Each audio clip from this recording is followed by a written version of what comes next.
Hello, guys. Welcome back to Mental It. This is my very first episode back from the pandemic. I hope you guys were all well. Thank you guys for tuning in. I'm exceptionally excited to have our next guest on today. She is an artist, writer, producer, musician. Her name is Martine. Thank you so much for joining the stage today. I'm really happy to have you as my first guest back. Yay! So, tell the audience a little bit about yourself. My name is Martine. I'm from Queens, New York, born in Brooklyn, whoop, whoop. And I'm Haitian, but I was born in America, but I rep Haiti. And I'm a singer-songwriter, and I have a single out, and I just write songs to just really have people connect, and whatever journey they may be walking through, I just hope to, usher them into like a healing process. So I love that. So with this being the first episode since the pandemic, I wanted to talk a little bit about like what were some of your survival tactics with the pandemic? How did it make you feel? How did you navigate those emotions? What was that like for you? Oh my goodness. Okay, so 2020, I'm sure it took everybody for a whirlwind, It took me for a whirlwind. Like, I think that I didn't see it coming along with anyone. So it was just like, being home was a new dynamic with me. So I was just like stuck at home with myself, like my four walls. And it was just like, what I noticed was like, I was just, I was stuck with my own thoughts. I had to face a lot of things, and I was just struggling with, anxiety and just waves of depression and things like that. So something that really helped me was definitely, practically speaking, therapy. Shout out to therapy. So you started doing therapy? I was already in therapy, but I actually got like, I know, you love know. To see it. Love to see Listen. I'm here for therapy. Go to therapy. So I had a therapist, and I was just really honest, and I did like a lot of FaceTimes with my friends, because it was definitely... It's good to lean on friendships for those coping mechanisms, but also I feel like, with me at least, I didn't want to burden my friends with everything that was going on, even though like the world kind of like stopped in a little bit, but I also wanted my friends to also be able to take accountability and hold me accountable as well when things were becoming too much. I think that it's really important that we do have those solid friendships that we can lean on, but we also want to hold ourselves accountable too. Exactly. Do you feel like you were able to do that with some of your emotions? Yes, I definitely, it was a day-to-day process. I won't say that every day was perfect, Of course. There were days where I woke up and I'm like, I'm not doing anything today, But giving yourself room and like, for those times where you may not want to do anything and not that guilt, like I need to be doing something today. I feel like there's so much pressure to like do this hustle mentality. And it was just like, I'm like, no, Martine. Did you fall into that pressure? Gosh, like you felt like you needed to be starting a business? Listen. You felt like you needed to have like a multi-million-dollar business plan? Like I don't know about you guys, but I definitely ran into a lot of people who felt that pressure. Yeah, no, and it's just like, you have to check, like, are you okay? So I had to look in the mirror. I'm like, Martine, are you good? And no, I wasn't good, So I'm like, okay, we're starting there. Because there's no business happening if you're not okay. You know what I mean? Okay. So I'm saying, like, you have to take care of yourself. Yeah. So, like, I just made sure, like, this is not for everyone, but, like, when I finally got to my routine, I got up and I had to get dressed every day. Like, I'm talking, like, makeup, like, self-care. And like, I tried to make myself breakfast. Like, I was just like, okay, we're going to fall into a routine. I had to make sure that I went outside. Yes. Like, because going outside just changes things, especially those days when I would like, be depressed and stuff like that. So I like forced myself to go outside even when I didn't want to. And then when I was okay, then I was able to, produce things, Where do from you think that your depression stemmed from? Like, where do you think that came from? Do you think that it was a lack of inspiration? Do you think that it was a lack of help? Because I sometimes feel like depression could be something, I mean, I don't want to say like it's not a thing. It's definitely a thing. It's definitely like a chemical imbalance in the brain. For sure. But I feel like a lot of the times when we think about depression, it stems from somewhere very specific. And I think it can stem from the lack of support, like I mentioned, Right. or just like lack of inspiration. Like, where do you think for you, have you ever sat with yourself and thought about that? Like, Yes, where is yes. this coming from? Or is it a multitude of things for you? That's a great question.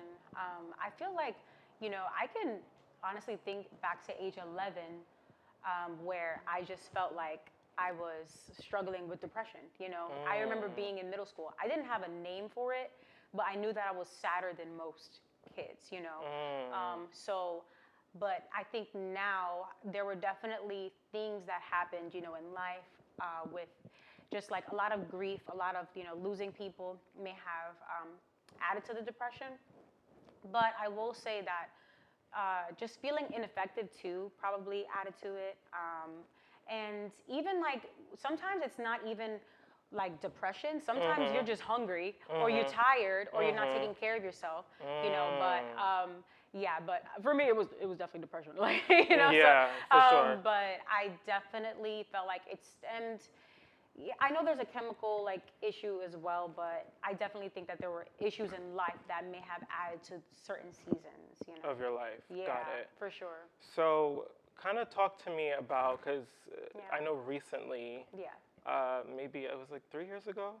Yeah. Wow. You lost your mother. Yeah. And then we're gonna kind of like dive into like your music process, because I know it kind of plays hand in hand with your new single that you released in February. Yeah, February. So I kind of want to quickly read something that I saw you post. It was like I guess like a love letter to her mom that she posted, and I saw it, and I really want to just kind of like go into what you were thinking, your processing, your thoughts while you were like writing this letter. Oh, you're gonna make me cry. Yeah, I'm here for it. So it says, when my friends think that I'm a happy person, I immediately tell them, you haven't met my mom. She's the most joyous person I've ever known. Mommy, I miss you.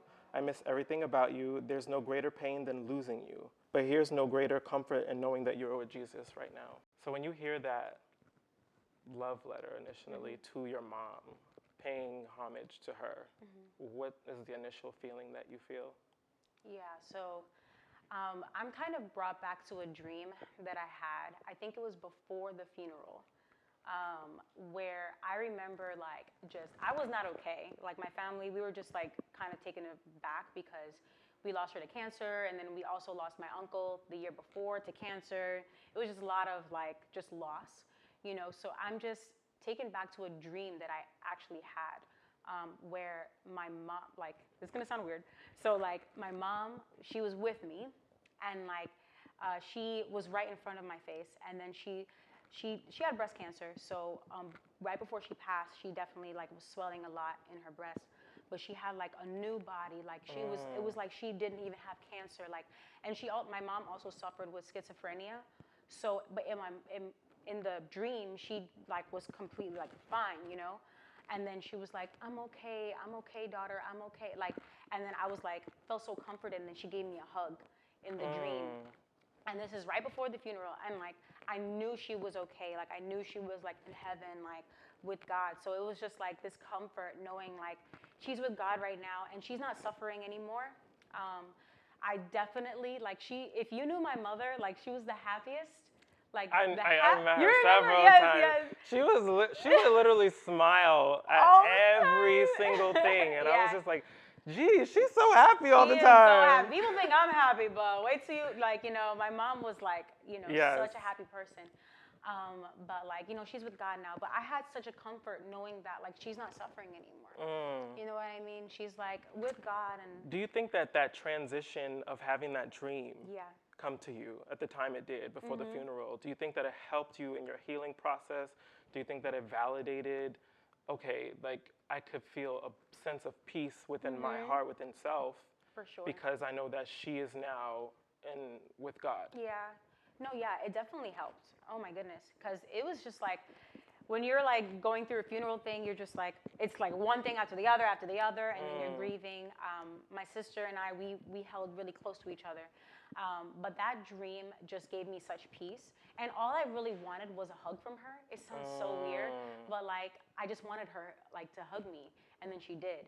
And it was just it was necessary, and God knew what I needed at that time, where I needed just a mother's love, So it's just like that dream definitely helped because it was, I'm not going to lie to you, it was a very dark period for me. Once it happened. I know, because I remember just kind of like watching you like on Facebook or whatever, or Instagram, and just the shift of your persona kind of changed too.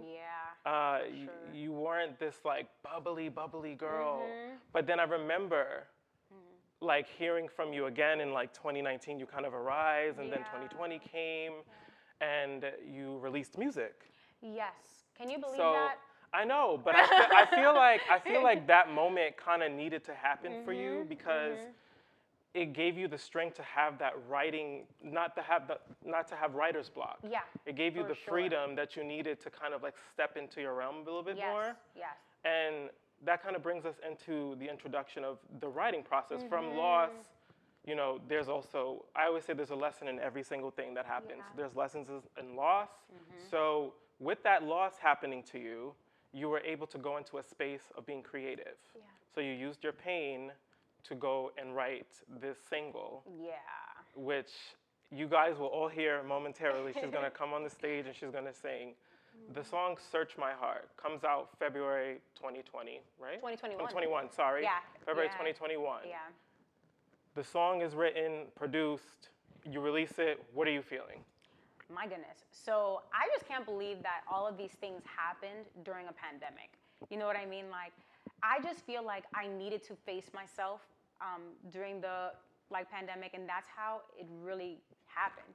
Because what was happening was I was using things to like cope, whether it's like, you know, having that like extra drink at happy hour, or like that, you know, just like hitting up a friend instead of grieving. Like I was using escapism, you know, or Netflix like forever and ever. Not saying I didn't watch Netflix, but you know, I was face to face with all of my emotions during the pandemic, which is why I felt like I came to this place where I could actually heal, deal, and then like be effective.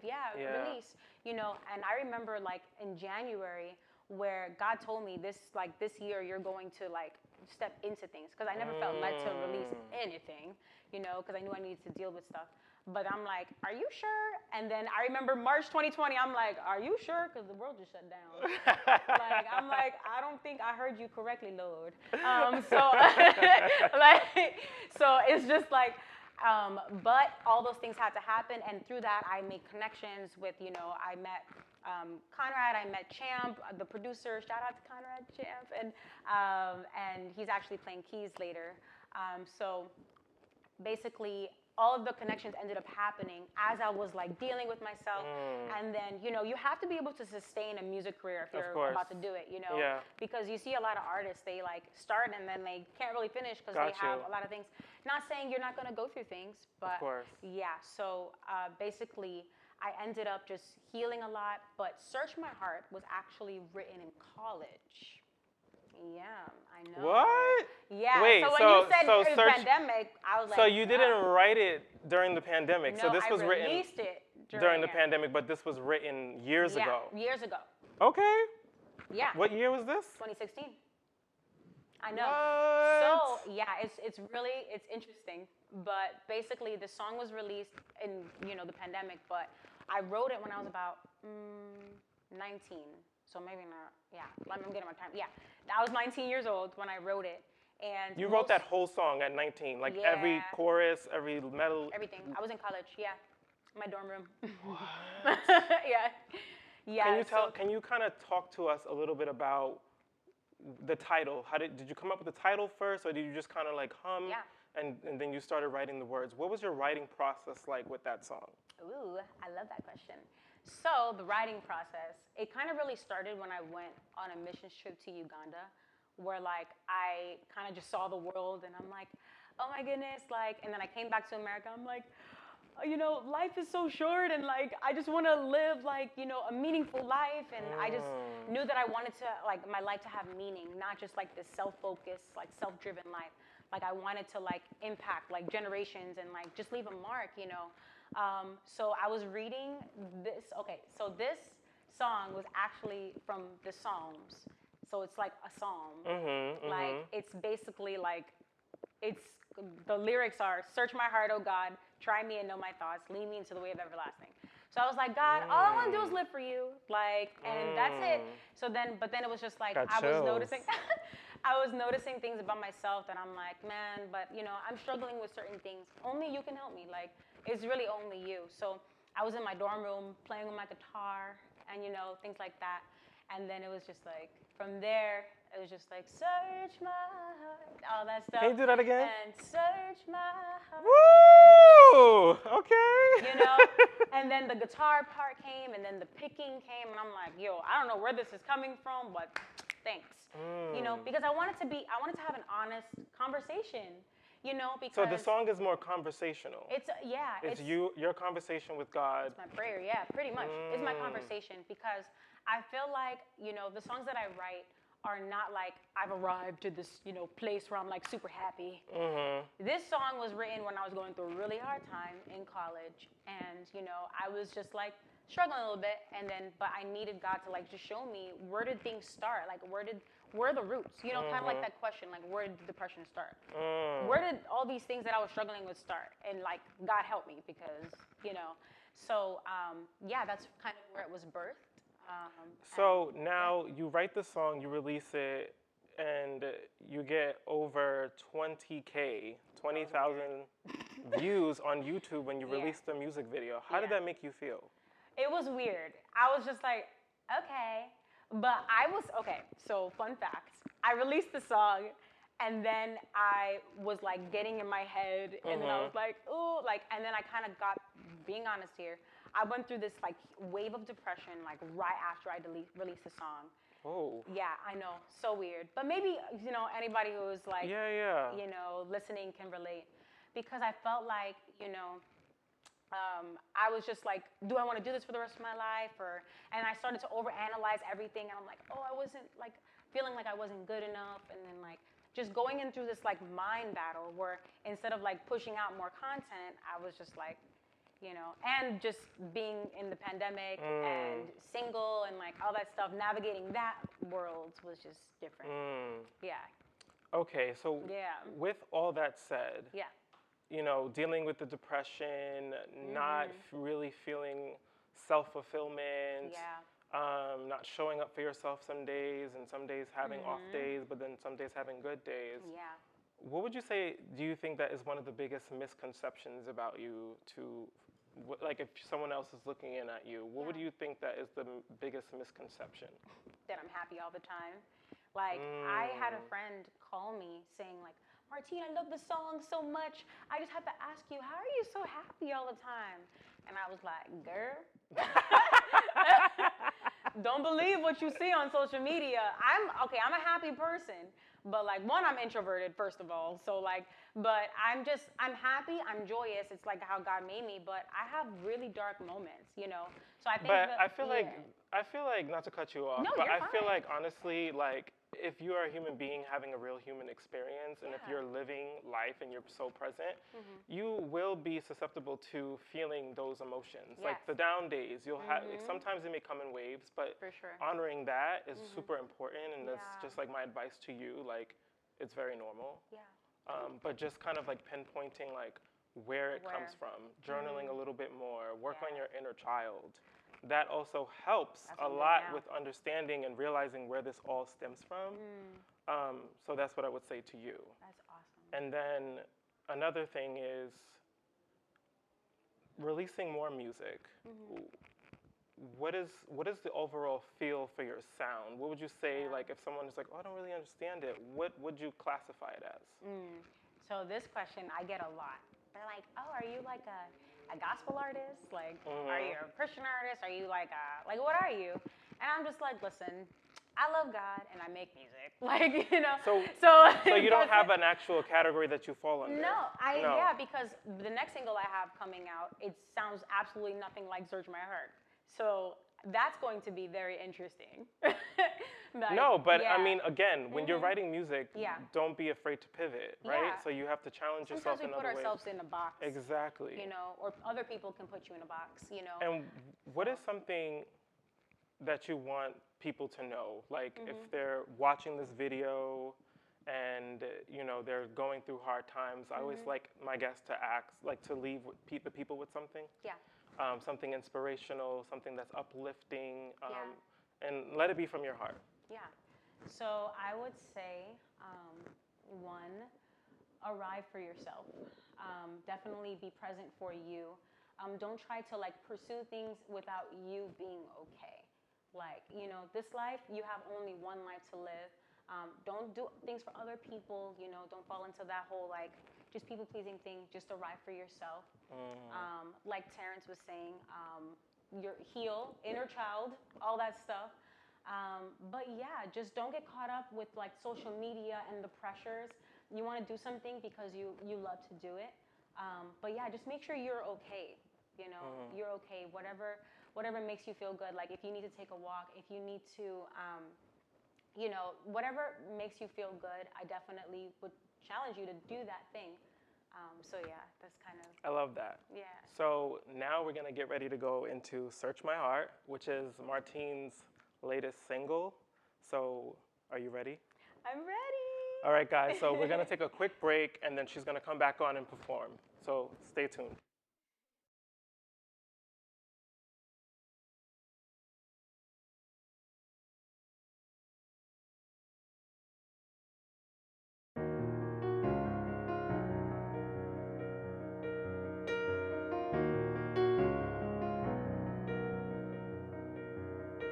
Search my heart, oh, oh, oh, God, guide me there. Know my thoughts,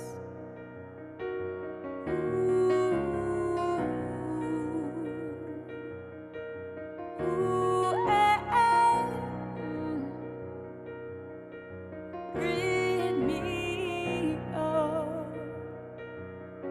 selfishness, guide me from this wickedness. Ooh, ooh, eh, eh, ooh,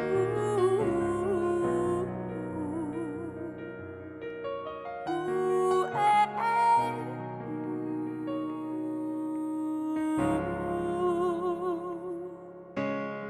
Search my